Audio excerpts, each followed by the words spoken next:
कैलासवासी वंदनीय रामदास धर्माजी मुटके यांच्या प्रथम पुण्यस्मरण कार्यक्रमाला उपस्थित गावकी भावकी नातेवाईक आणि माझ्या राजकीय जीवनातील सर्वच आदर्श व्यक्तिमत्व या ठिकाणी उपस्थित आहे. खरं तर एक 8-10 दिवसापासून आमच्या मनात प्रश्न होता, वडिलांचा पुण्यस्मरण कार्यक्रम आणि आपलं राजकारण हा कार्यक्रम पिंपरी चिंचवडमध्ये घ्या असे अनेक लोक त्या ठिकाणी बोलत होते.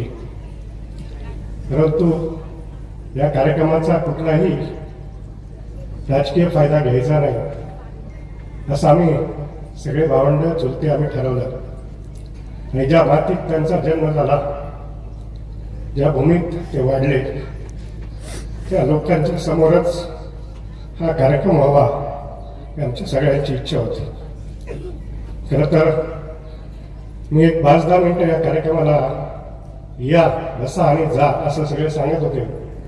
परंतु ही गावकी भावकीची लोक, नातेवाईक, मित्रमंडळी आणि या राजकीय जीवनातील माझ्या सहकारी मार्गदर्शक व्यक्तींचा आशीर्वाद घेण्यासाठी खरं तर मी या ठिकाणी उभा आहे.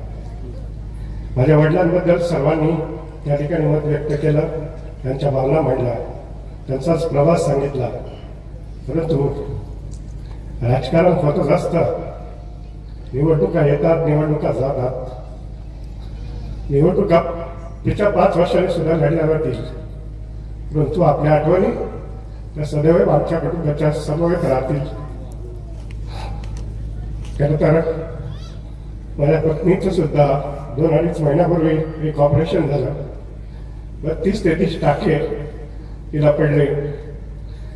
पक्षाचा हेवी फॉर्म घेतला, तो माघार घ्यायचा नाही म्हणून आम्ही सगळं कुटुंब, मित्रपरिवार त्या ठिकाणी लढत राहिलो. एका बाजूला वडिलांच्या आठवणी आणि एका बाजूला राजकीय वाटचाल. या सर्वांच्या मध्ये आम्ही वडिलांचा आशीर्वाद याच भूमीत मिळावे, आपले सगळ्यांचे आशीर्वाद मिळावे यासाठी हा कार्यक्रम या ठिकाणी घेतला.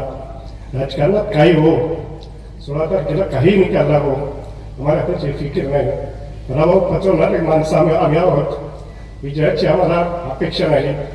भगवंता पांडुरंगाने आणि आपल्या सर्वांच्या आशीर्वादाने जर हा विजय मिळाला तर तो वडिलांच्या चरणी आणि आपल्या सगळ्यांच्या चरणी मी वेळ थोडी भावना या ठिकाणी व्यक्त करतो आणि आपला या ठिकाणी नमस्कार करतो.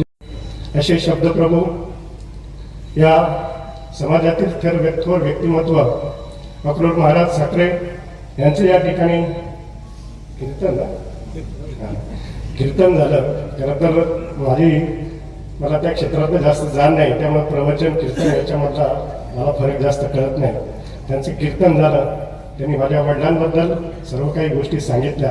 त्यांचा आशीर्वाद सुद्धा माझ्या पाठीमागे राहील की मी अपेक्षा या ठिकाणी बाळगतो.